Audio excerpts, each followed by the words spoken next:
Olá, meus amados e minhas amadas.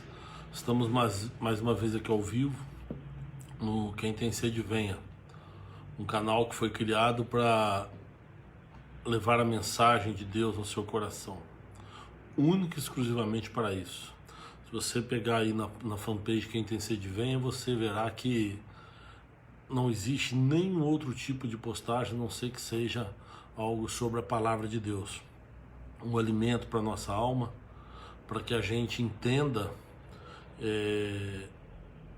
o que realmente significa o reino de Deus, que é para lá que nós vamos, que é para lá que nós temos que ir, tá bom? Então precisamos aprender sempre isso, que o reino de Deus é algo que nos espera, e todas as mensagens que eu trago aqui, sejam elas nas terças de manhã, né, ou através da igreja, a intenção é essa: é levar a palavra de Deus para o seu coração, é levar o entendimento para que o reino dos céus ele seja compreendido e povoado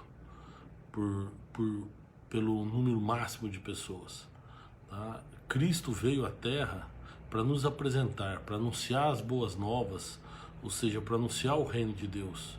E aquele que se arrepender, aquele que crer nas palavras do Senhor, esses serão credenciados a entrar no reino.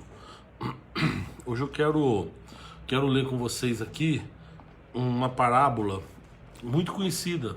Talvez junto com o filho pródigo, seja a parábola mais conhecida da Bíblia, que é a do joio e do trigo. Uma parábola muito comentada, mas eu queria ler com vocês, tá? Agradecer o pessoal que já está com a gente aí ao vivo, né? O Ezequiel, a Helena, a Regina, a Ivanete, a Rosângela e todo o pessoal que está ao vivo aí, né? Esse é o pessoal que mandou aqui um bom dia, que mandou a paz, mas a gente está vendo que tem outras pessoas nos assistindo. Que Deus possa abençoá-los de forma sobrenatural, tá? No Evangelho de Mateus, no Evangelho de Cristo segundo Mateus, lá no capítulo 13, versículo 24, Jesus conta uma história que diz assim: olha, propôs-lhes outra parábola dizendo: o reino dos céus é semelhante ao homem que semeia boa semente no seu campo. Olha só, semeia boa semente no seu campo. Mas dormindo os homens, veio o seu inimigo e semeou o joio no meio do trigo e retirou-se.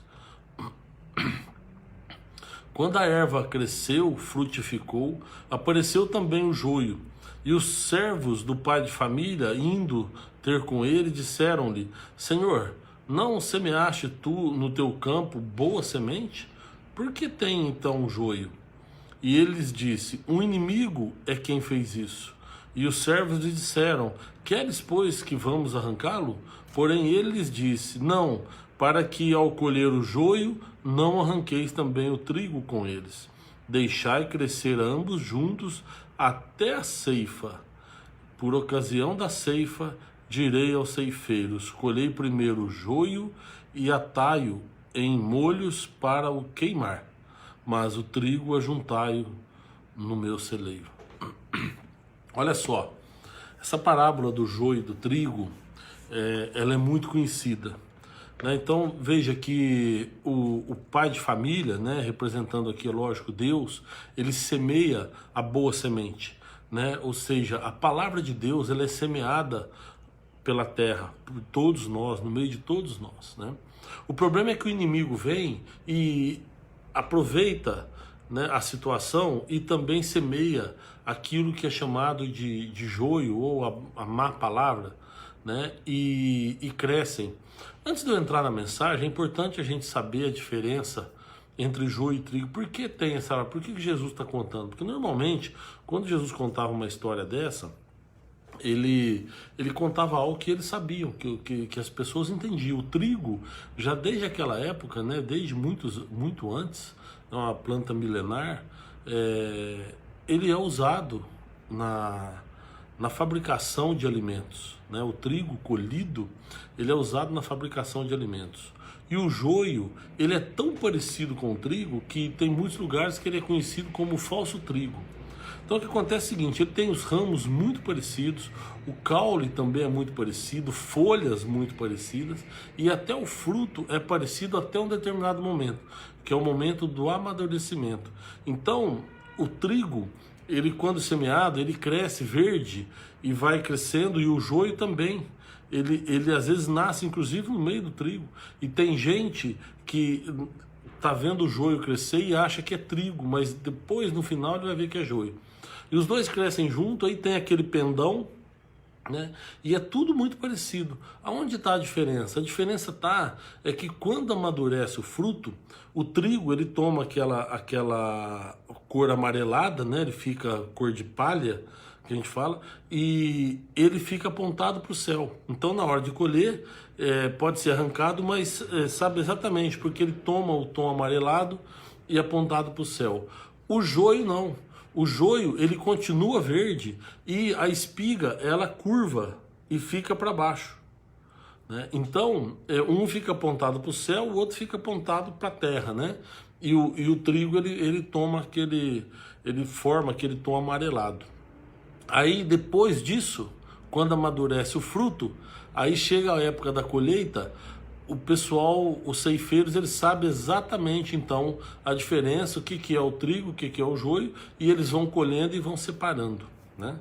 Essa parábola aqui é uma parábola que serve muito para os dias de hoje, porque hoje a gente convive muito entre joio e trigo, principalmente nas igrejas, né? A palavra de Deus ela é semeada, a palavra de Deus ela é lançada.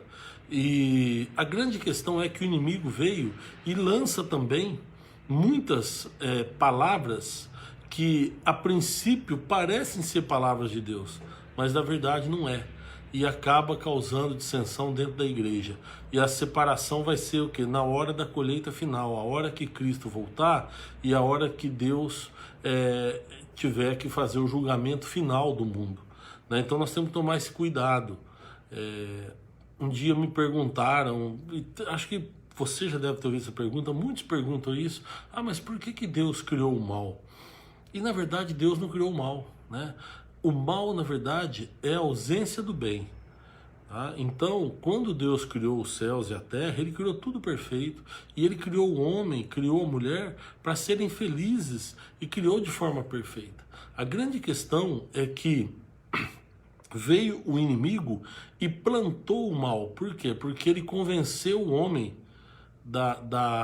do pecado. E ali cria o mal. É igual a escuridão, né? A terra era sem forma e vazia e havia trevas. Aí vem Deus e cria luz. Aí quando ele cria a luz, destaca também a treva, né? Mas a luz, você pode ver um fio de luz no meio das trevas, ela também se destaca. Então, as trevas, na verdade, é a ausência da luz, e o mal é a ausência do bem. E aí, quando a gente vê aqui a parábola do joio e do trigo, a gente vê o seguinte, que os dois crescem juntos, são muito parecidos. Aonde que está a diferença? Na maturidade, a hora que o fruto está maduro. Então nós como cristãos, nós precisamos mostrar essa diferença, que a hora que a gente tem o conhecimento e que a gente se torna cristão realmente, a gente precisa mostrar a diferença. As pessoas precisam olhar para nós e ver que existe uma grande diferença. Por quê? Para a gente dar o testemunho. Porém, o que nós precisamos entender também é que Deus não vai se enganar. Talvez eu, por exemplo, se eu ver uma plantação de trigo e de joio, talvez eu não vá saber a diferença, porque eu nunca vi. Mas Deus, Ele sabe muito bem. Assim como o agricultor, como o cara que cultiva o trigo, ele sabe diferenciar o trigo do joio, né? Ele só não arranca na hora, porque quando ele arrancar o joio, ele pode arrancar o trigo. Então o que ele faz? Ele deixa para a hora da colheita final, porque na hora da colheita final ele vai ter que arrancar os dois. O que Deus está fazendo? Deus está dando a oportunidade de nós alcançarmos o reino. Ele derrama graça sobre todos nós, e muitos aceitam essa graça e muitos não aceitam. Porém, na hora da colheita final, na hora do juízo final, Deus vai saber diferenciar. Então a parábola do joio é essa separação que Deus vai fazer no juízo final, na hora da colheita. Ele vai saber separar aquilo que é joio e aquilo que é trigo. Se você pegar, aí no livro de Mateus mesmo, logo na sequência, nós estamos no capítulo 13, aqui nós estamos no versículo 24.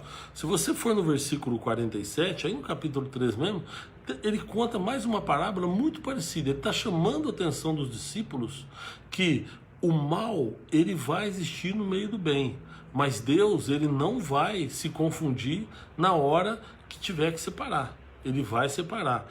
Tem a parábola que fala assim, ó, igualmente o reino dos céus é semelhante a uma rede lançada ao mar e que apanha toda a qualidade de peixes, e estando cheia, puxam para a praia e, assentando-se, apanham para os cestos os bons.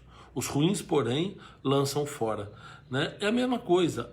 Você veja que a semente lançada, a rede lançada, tudo isso é a palavra de Deus. A palavra de Deus, ela é lançada. E aí, o que tem aquela parábola do semeador, né? Que a semente é lançada, onde que está a diferença? No solo. Solo, se o solo é fértil, se o solo não é. É quem recebe. Né? Então a palavra de Deus é sempre a mesma, sempre foi e sempre será a mesma. A palavra de Deus é lançada. E como a gente recebe essa palavra? Aqui o que acontece? A rede vem. Então vai ter muitos falsos crentes, muitas pessoas que se colocam como pessoas do bem e vão pular na rede. Só que na hora de fazer a separação, a hora que Deus tiver que separar, ele vai separar aquilo que realmente é o peixe que ele queria e aquilo que não é, aquilo que era só enrosco, né? Aquilo que só entrou na rede para enroscar a rede, para rasgar a rede, ou aquele que não é um bom peixe, ele vai saber fazer essa separação. Então nós precisamos aprender, sabe, a não tentar julgar e nem tentar arrancar fora o joio, nem tentar separar dentro da água ainda aquilo que é peixe bom e que não é. Vamos deixar para o grande pescador, vamos deixar para o grande agricultor, que é Deus, que ele vai fazer a separação no momento certo. Se nós queremos crescer como trigo, nós temos que aprender isso, a simplesmente dar o nosso fruto. A grande diferença do joio e do trigo está no fruto. A hora que amadurece, que eles se destacam, e percebes que o trigo, ele é usado para alimentação, né? E o joio não serve para nada. O joio não dá para ser utilizado. Ele está ali simplesmente agindo como uma erva daninha para atrapalhar o crescimento do trigo. O joio só serve para isso, para atrapalhar o trigo. Então, precisamos também ter essa diferenciação, que na igreja vai ter aquele que é trigo, aquele que está crescendo para produzir frutos, que vai depois servir de alimento para as pessoas, né? Que é levando a palavra de Deus para outras pessoas, e tem aquele que é joio, que está crescendo no meio da igreja só para atrapalhar, só para fazer fofoca, só para tentar tirar o foco das pessoas, né? Para confundir. Aqueles que estão fora, que não sabem, olha numa plantação de trigo e de joio, vê aquele monte de coisa, e pode ser que ele vê joio e acha que é trigo, e fala assim, isso daí, esse trigo não serve para nada, né? Mas é igual aqueles que estão fora da igreja. Eles olham para dentro da igreja e vê um monte de joio no meio da igreja, vê um monte de crente que é falso crente, que não dão testemunhos, pessoas que agem dissolutamente, né? E eles olham e falam assim, a igreja não me serve de nada, porque olha só, não produz fruto nenhum. Mas é porque as pessoas não sabem a diferença entre o joio e o trigo. As pessoas não sabem que dentro da igreja tem aqueles que nasceram para ser bênção e tem aqueles que nasceram simplesmente para atrapalhar aqueles que querem ser bênção. Precisamos aprender a discernir isso, mas acima de tudo deixar para que o grande agricultor, na ceifa final, na hora que ele tiver que ceifar, ele faça a diferença e colha da forma que ele quiser, né? Nós não podemos, nós queremos tentar separar isso, né? Então, a grande diferença, mais uma vez eu vou falar, a grande diferença entre o joio e o trigo é a hora que amadurece o fruto. Porque a hora que amadurece o fruto, todos vão saber aquele que realmente é trigo e aquele que é joio. O ceifeiro não vai confundir. E na hora da ceifa, ele vai colher aquilo que é trigo. E ele vai queimar aquilo que é joio. Nós, muitas vezes, olhamos para as igrejas, olhamos para as pessoas e Quantas pessoas se decepcionam com a igreja? Quantas pessoas falam, para servir o Deus do jeito que serve, eu prefiro não servir, né? É porque ela só tem olhos para o joio, ela só tem olhos para aquele que não produz fruto, para aquele que está ali realmente só para atrapalhar o trigo.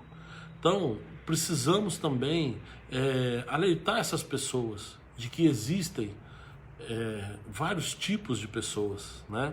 Tem um salmo que eu sempre leio para o pessoal lá na igreja e que representa um pouco disso, que é o Salmo 73. Eu vou ler só um trecho para vocês aqui. Olha só, certamente Deus é bom para com Israel, para os puros de coração. Quanto a mim, os meus pés quase tropeçaram, por pouco eu não escorreguei, pois tive inveja dos arrogantes quando vi a prosperidade desses ímpios. Eles não passam por sofrimento e têm o corpo saudável e forte. Estão livres dos fardos de todos.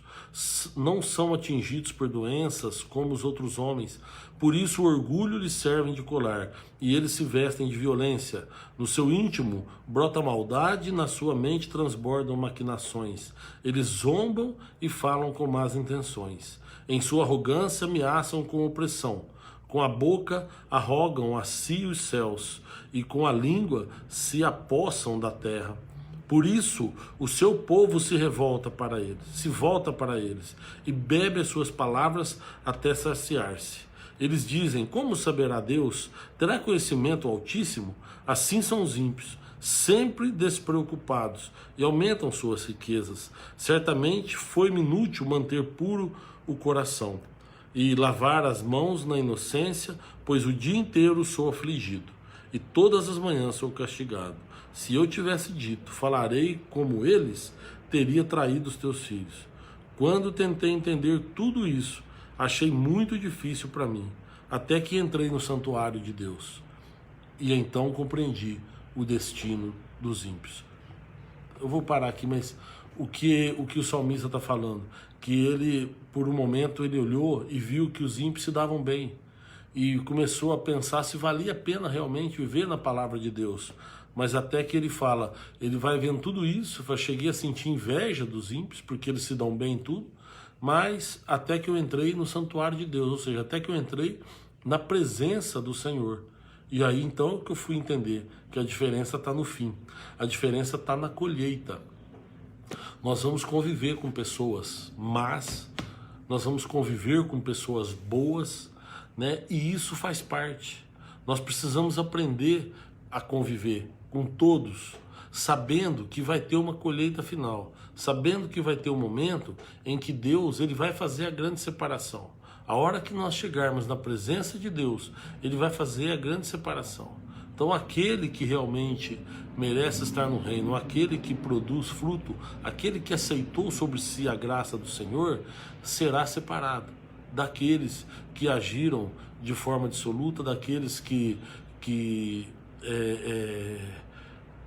desafiaram o nosso Deus. Porque quantas pessoas hoje que desafiam, quantas pessoas que colocam à prova e que falam igual está aqui, sabe Deus tudo, por acaso tem realmente poder, e eles desafiam a Deus, como se Deus tivesse que dar importância para eles. Sabe, tem muita gente, ímpios, ateus, que às vezes questionam e chega a falar, mas se Deus existe, então por que não acontece tal coisa? Sabe, Deus não precisa provar nada para ninguém. E Deus não vai entrar nessas picuinhas, porque Deus é muito grande. E o que ele vai fazer é o seguinte, ele vai deixar na hora da colheita, porque na hora da colheita ele vai tirar para si aqueles que são puros de coração, aqueles que realmente entenderam a sua mensagem e aqueles que aceitaram, aqueles que aceitaram a estar debaixo da graça, aqueles que se sujeitaram a viver debaixo da graça de Deus. Esses serão separados, né? Conforme eu falei aqui da rede, a rede ela é lançada ao mar, e quando ela volta cheia de coisa, com peixes bons, peixes ruins, peixes grandes, peixes pequenos, com sapatão que o pessoal joga lá, com sujeira. E aí o pescador, a hora que ele tira tudo, ele vai separando. Ele vai separando e ele só leva aquilo que ele quer, ele só leva o peixe que ele quer. Ele está ali para pescar aquele peixe, então ele vai pescar. Agora é lógico, virá na rede muitas outras coisas e que ele vai jogar fora, né? Deus, ele mandou o Cristo Jesus, o seu próprio Filho, para nos ensinar esta palavra, certo? Ele lançou a rede aqui na terra, por quê? Porque ele quer levar para o reino dos céus todos os que crerem em Cristo. Então, a hora que ele puxar a rede, ele vai separar, né? Na hora do momento final, ele vai separar o joio do trigo, ele vai separar os peixes bons dos enroscos de rede, e ele vai separar aquele que é, tem uma outra parábola que eu lembrei agora, que é do bode e das ovelhas, que ele vai separar. Não adianta, aquele que aceitou, que se sujeitou a estar debaixo da graça, será separado no dia final. Então não pense, eu sempre falo isso, não pense que a vida termina com a morte, porque a nossa morte é só o divisor. A nossa morte começa, na nossa morte começa uma nova vida, e essa nova vida nós podemos estar com Deus, e nós podemos abrir mão disso. A decisão é nossa, a graça de Deus está lançada, a oportunidade está lançada. Agora basta saber se nós vamos aceitar ou não, beleza? Que Deus abençoe a todos. Ó, o Robert aí falou bom dia, pastorzão. Bom dia, Robert, meu irmão de caminhada aí. Que Deus abençoe, viu? Mandar um abraço para todo mundo. Mas antes de eu falar de algumas pessoas que estão com a gente, eu queria fazer uma oração com você, tá? Que a palavra de Deus possa estar firme no seu coração. Se você tem alguém do teu lado que você vê que só faz maldade, se dá bem, não se preocupe, não tenha inveja, não deseje o mal, porque na hora da ceifa é que vai aparecer a diferença, né? Paulo escreve que nós não devemos combater o mal com o mal, nós temos que combater o mal com o bem, né? E ele fala o seguinte, que a gente deve apresentar os nossos adversários em oração, para que a gente possa amontoar brasas sobre a cabeça deles, tá bom? Então, não se preocupe com isso, vamos praticar o bem, vamos combater o mal com o bem, tá bom? Você pode ter certeza que você não vai perder nada, você praticando o bem, você não vai perder nada, tá bom? Romanos 12, se for possível, quando estiver em vós, tende paz com todos os homens. Olha o que ele fala, se for possível, né? Não vos vingueis a vós mesmos, amados, mas dai lugar à ira, porque está escrito, minha vingança e eu recompensarei, diz o Senhor.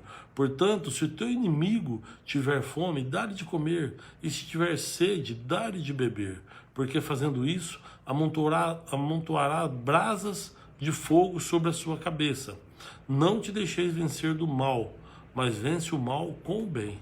Então, se você sabe que tem um joio crescendo do teu lado, deixa que no momento certo o agricultor vai colher e vai saber separar, tá bom? Você vai, após colheita, você vai estar somente com trigo, tá bom? E se você se reconhece no joio, dá tempo de se arrepender, tá bom? Dá tempo ainda de você se arrepender. Cristo, ele veio justamente para chamar o pecador ao arrependimento. Então, se você se vê mais na pele do joio do que do trigo, se você se vê mais como um enrosco de rede do que um peixe bom, se você se vê mais como essa pessoa que tem atrapalhado a igreja, que tem atrapalhado o seu irmão a buscar a Deus, também dá tempo de você se arrepender, tá bom? E a gente viver em paz, tá? Mas, eu repito, a grande missão nossa, na verdade, é povoar o céu. Então, no momento certo, nós vamos para lá, né? A gente vai se encontrar lá, com a graça de Deus. Amém? Se você puder, feche seus olhos. Senhor, nós te agradecemos mais uma vez, Pai, por esse dia, por essa nova oportunidade de vida que o Senhor nos dá. Pai, temos muitas pessoas nos assistindo e eu quero, a Deus, liberar uma palavra de bênção sobre estas vidas. Pedir a Deus que o Senhor entre com providências, que o Senhor venha, Senhor, com a tua graça e com a tua misericórdia sobre estas vidas. Visita, Senhor, cada lar, cada pessoa, Deus, que está nos assistindo agora ao vivo, que vai nos assistir depois, através da gravação que vai ficar. Que o Senhor possa, Deus, abençoá-los, que o Senhor possa derramar sobre eles a tua misericórdia. A tua mão poderosa esteja sobre o teu povo, Pai. Senhor, independente daqueles que sejam do bem ou do mal, o que eu quero pedir, ó Deus, aqueles que não gostam de mim, aqueles que desejam mal, que o Senhor possa, ó Deus, derramar do teu Santo Espírito sobre eles, que eles possam ter o entendimento da tua palavra, Pai. Senhor, eu quero liberar uma palavra de bênção para todos, ó Deus, para todos. Senhor, os nossos inimigos, que eles possam se curvar diante do Senhor, que eles possam, ó Deus, reconhecer o teu poderio e saber, ó Deus, que o Senhor é Deus. Senhor, eu te peço, esteja conosco, ó Deus, abençoe as nossas vidas, nos fortaleça, nos guarde, Deus, nos proteja de todo ataque inimigo, Pai. Senhor, abençoa, Senhor, meus irmãos, minhas irmãs, que eles possam ser fortalecidos pela graça do Senhor. Em nome de Jesus nós te agradecemos, amém. Meus amados, obrigado, viu? Todo mundo que esteve aí com a gente, nossa, quanta gente hoje, né? Que bênção. O Ezequiel, que foi o primeiro lá que entrou, a Helena, que está sempre com a gente, a Rê, que fez aniversário ontem, que Deus te abençoe. A Helena escreveu aqui a paz do Senhor. A Ivanete, que é a esposa do pastor Adilson, né? Que Deus abençoe também poderosamente o ministério de vocês aí, sua casa. A Rosângela Marques, minha irmã, que Deus abençoe poderosamente você, o Carlos, o Vini, a Ana, tá? O Carlos, que acho que é marido da Rosana, o Carlos mesmo, marido da Rosana, que Deus te abençoe também, escreveu graça e paz. O Rogério Carbone, que Deus abençoe, está sempre com a gente também. O Zé Reinaldo, que Deus te abençoe, Zé, que abre portas para você. O Silvio César Talarico, meu grande irmão em Cristo também, que Deus te abençoe. A Cileia, que Deus te abençoe. O Silvio escreveu graça e paz. A Fran, aí aproveitar aqui a Fran, então, mandar um abraço pro Rogério, um abraço pro Luiz, um abraço pra Lu, pro Marcão, pro Gordinho, pra Maria, pra Yolanda, pra Sônia, pra Jô, acho que eu não esqueci ninguém, né? Bom, acho que não, a Eliana Marinho, a Sônia, o Márcio Polo, que Deus abençoe também. O Idebrando, aproveitar que eu mandei um abraço para a Sônia, mandar também para o Jorginho. O Wilde, que é meu irmão querido, saudade seu. O Roger, poderosamente. Desculpe, parou aí que meu telefone tocou aqui. Eu esqueço, tem um negocinho que me ensinaram aqui, que coloca que trava. A Juliana, quem mais? A Isilda, que Deus abençoe você, Isilda, saudade. O Sérgio Carrara, o João Carlos, a Maria Betânia, enfim, a Joseilda, que Deus possa abençoar cada um de vocês, viu? Que vocês realmente sejam fortalecidos e que a graça de Deus esteja no lar de vocês e abençoando cada um de vocês. Mandar um abraço pro Darley também, eu tava tentando lembrar aqui, falei, falta alguém. O Darley, que tá sempre ali com o pessoal também. Viu? Que Deus abençoe poderosamente cada um de vocês e que possa fortalecê-los na presença do Senhor. E até terça-feira que vem, com mais um Quem Tem Sede Venha, tá bom? E agora nós estamos transmitindo cultos, né, ao vivo. Então, sábado nós teremos, no domingo de manhã, que tem lá na igreja lá que tem um café com pastores, que nós fazemos lá um estudo bíblico, que agora acho que não sei se vai poder, mas pelo menos uma transmissão aqui a gente faz aqui ao vivo, tá bom? Deus abençoe a todos, até terça que vem, se Deus quiser.